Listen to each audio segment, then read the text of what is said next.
Hello, everybody. Welcome back to our live edition of From the Blockchain. We're here in LA just after NFT LA. I am Ashley, also known as Board Becky from Fame Lady Squad. I'm here with my co-host, Danielle, NFTIgnition. We're super pumped, doing some live streaming today. Hopefully some of you are catching us on YouTube right now. We are here right now with Brooke, Lacey. And she doesn't know this, but I've actually known who she is for some time. Prior to my NFT rabbit hole, I went down dark on the TikTok rabbit hole. And I'm going to tell you guys that, like, as a mid-30s something on TikTok, I was as a professional, I was there kind of from like a real estate perspective, interacting, building my audience, etc. I was so excited to see Brooke doing her thing, not just dancing and sharing sharing information. So actually, the fact that like you are now in this world, and I know that I also follow you on Clubhouse, and I know you've been doing a lot, but I'm like just so intrigued by your journey. So I know you're a technologist. I believe you're an engineer. I think that's where I knew how I knew you initially, which was so cool. You speaking so proudly about your profession, your expertise. But can you please intro yourself to our audience? I think that the full gambit is needed here, like who you are, where you've been, and how you got into Web3. Well, we only have a half an hour. I know. Well, you choose the highlights. I've been doing this a while, so I think the best way to intro is that I've been a technologist for the better part of 30 years. I fell in love with technology when I was 15, and it was the early 90s, and they wheeled in this giant beige box of computer that had like Windows 3.1 on it. And I'm not that old. It's just that technology has moved so quickly that, I had a really difficult childhood, and computers were like trauma therapy for me because it was so solitary and elegant, and it did what you asked it to do and didn't talk back to you. And, I had a really different experience with technology. So when I went to college in mid-90s, that's when everything was really getting going. And I see that now with what we're doing in NFTs and blockchain technology is the same excitement as there was in the 90s. It's just that I think that was a little misplaced. So I studied computer science. I worked on the Y2K bug, like all of the things that happened in the 90s, the internet boom, and then the crash. And I've kind of just gone all over the place. And I kind of fell in love with tech support. I know you've probably never heard that sentence before, but I really love the bridging the gap between the really technical and the person on the other side, because it can be really stressful when you don't understand something. You know that now, trying to teach people about NFTs, people get frustrated, and so I found that was my superpower, was able to like explain the super technical to people that don't understand it. So I left corporate 13 years ago and started a computer repair business, like IT services. I actually live in Idaho, Boise, Idaho, so it was a local business. It was very successful. It was the only woman-owned and operated computer repair business in probably the Pacific Northwest, which I always say, like, that's not really an accomplishment. It's like sad that there's not more women in tech. So I've been a champion of women in tech just in general for as long as I can remember. I would do workshops for girls to get them, interested in computers, and I was always really into hardware. So I build computers and, repair motherboards and all of that. So when I would go do these workshops, we'd like tear things apart, and their excitement was like, it just gave me life. So this transition from Web 1 to Web 2 to Web 3 has been a no-brainer. And you brought up the TikTok thing. You don't wake up one day in like the middle of a quarantine and at age 44 and like, I think I'm going to be a TikTok influencer. Like, that's just not how it works. Like, I mean, maybe for some people, but like, it wasn't a conscious decision. I was bored. And it was like, I found this really cool way to get away from the arguing on Facebook and enjoy myself. So when you probably have seen videos of me explaining and making fun of the fact that Gen Xers were even on TikTok, and kind of went off that way. So it's a little bit funny, and then I get to, teach things too. So it's been really fun. But yeah, it's a little surreal being this age and like having this sort of notoriety or whatever you want to call it. It's cool. I love to make people laugh, and I love to teach. So it's a really, really cool platform, and it's afforded me a lot of opportunity. So yeah, that's kind of, now I'm just a consultant, and not just. I consult for really big nonprofits, and got into, I've known blockchain for a long time. Like we've been dealing in crypto since the beginning. I was there in 2008. There was a lot of family members affected by the financial collapse. So a lot of us technologists have been, hearing about digital cash and this solution to the problem, and then, read the white paper. And we actually built a Bitcoin mining computer in 2010. Can I just say, like, mostly it was just to buy stuff off Silk Road? I'm just going to say that to you, because who knows where that hard drive is? Probably in a landfill somewhere. So it was years later when I finally got back into it and started programming.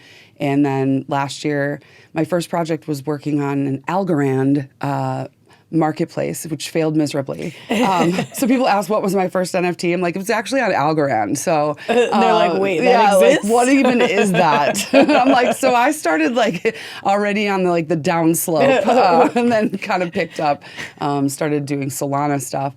So I kind of like went backwards. I didn't start where everybody else did. I don't know, maybe I'm a disruptor, but it didn't work. So here I am in the correct I bought a bad stage. NFT. I must be a disruptor. Right, exactly. I learned all the problems so that I can tell you what not to do, which sometimes is a good thing. But yeah, it's just very exciting, and I love being able to explain things, and the networking. It's like a family. I haven't never experienced something like that before.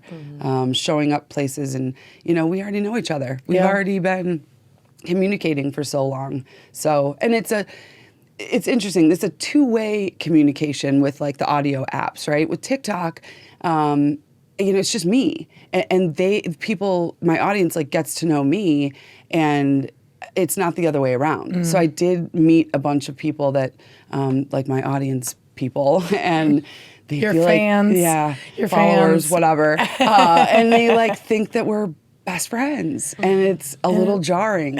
Whereas this, with what we're doing is like we hear each other's voices, we're exchanging that energy, and I'm here for it. I'm just here for it. So. Well, and you also are creating a lot of opportunities directly for women in this space. If you want to talk a little bit about that. Yes, I would. I think it's really important for women in this space to understand that if you're not an artist, there are so many other things you can do. And, I feel like we should talk more about making money.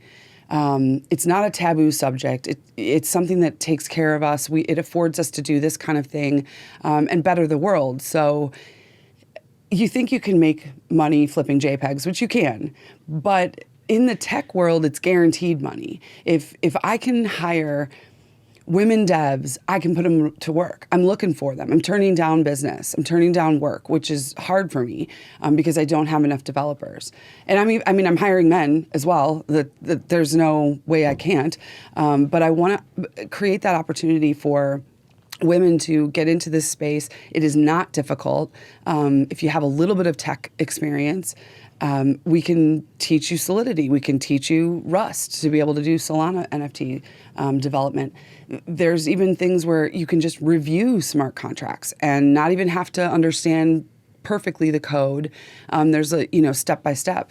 So I'm doing everything I can every time I'm talking about stuff or on Twitter or even networking. It's that's my mission, is to get more women into Web3 programming. It's a great career to be in, and there's so much need for it. But we as women bring a way different perspective on software development and tech. We're nurturers by nature, right? And when we come into that, it's like the way that you code and the way that you create software it is like, it's a language. It is an art in itself. And, men and women need to come together to do it. It's not just all about women or, being separated. It's a group effort. And so you have to have that combination, or else you get really clunky code, to be honest. I love men. I'm raising a man. But we just look at code differently. So don't get me wrong. We all have to be like in it together, So I have 2 women developers working for me, and it's lovely. I love it, and I want to make that as big as possible. I have work. Like, there's so much work. Hit her up. Hit her up. She's got a job for you right now. Learn it. It's so easy to learn. When we took over Fame Ladies, I remember we were like, we want a female dev who will docs. That was our goal. And the first 10 people I talked to just laughed at me about it. Yep. And then the 11th was like, finding a female dev who will also docs is like finding a unicorn that also shits gold. Yes. Like, you can get one or the other, but good luck finding both. Right. It's true. It's true, because you're in this world where, like, everybody's very, judgmental. Yeah. I hate to say it, but the men, the devs in the space are kind of like, they want to know what you're doing. They want to make sure you're doing it right. Everybody's kind of like on guard. Is something being rugged or scammed, or do you really know what you're doing? Are you just copy and pasting? And those are all valid concerns, but it's hard to be out there in front of people. But I feel differently. Like, if you can get out in front of things and put your face out there and dox yourself, then you've already established, and you're not like trying to hide in the shadows. So I don't know which is better, Yeah. So I feel you. It's very hard to find. It's the non-compete, though, for a lot of the developers, right? Yes, exactly. It's exactly We know right. you guys are working more than one job, and you're hiding it. Exactly. Which But is we odd. love it. We need you. We don't Exactly. blame you. Please keep doing all of that. Yes, exactly. Custom code, doing it yourself is just always better. But there's definitely ways out there that people can do this themselves. I mean, don't get me wrong, but having somebody on staff is really good for projects. I think for so many people that are looking at this space from afar, if they even really know what it is or have heard of it, I think there's a lot of speculation or pessimism or criticism about like it being the ecosystem itself being a bubble, right? Versus it being an evolution, it being something that's going to develop over time. And I think when we talk about wealth creation in this space, people automatically assume it's related to crypto trading, NFT profits. And I think what we're hoping to articulate and share through this podcast is this is a whole new working environment. Yes. And this is going to be lending itself to so many different industries. And that, maybe if your introduction to the space and smart contracts is through NFTs, it may very well just simply be the introduction to how you get involved, right? Yeah. So I'd love to know if you can just kind of expand on that for people who are maybe listening. Maybe they have teenage kids that are looking to get into that, building careers in technology. Like, what should they be thinking about when they're thinking about Web3? It's just a totally different mindset, because things are very malleable in Web 2. You can go back and change things. It's a different way of looking at things. So with Web 3 and blockchain, it's just very stable and secure and set. I don't know how else to explain it. So when you're going in to sort of learn the foundational stuff of tech, you still have to, we're still in Web 2. It's not like a light switch was flipped. We're still there. And just slowly, it's like the age of Aquarius, right? Like we're like moving into the age of Web 3. But the actual definitions of them is that Web 2 is not on chain and Web 3 is on chain. So those are the only differences. But we do look at it like this mindset and this perspective. And, that's very Web3 of you, which I just laugh at. Like when people say that, like, okay. So that's very on-chain of you. Because I'm very literal, right? Like everything's very zeros and ones. And they're probably saying it on Twitter. No, and I absolutely have exactly said that. right. I've absolutely said that to people. So have I. So have I. I'm not saying I'm not one of them. Like, everybody says it. But You're like, I can get away with it in this group. None of these guys know. Exactly. Like, what is that? It's like a, thought process. No, it's actually not, but we can just, It's not a mindset, although we'd like to think that it is. It totally is. Or like the way you're acting is very Web3.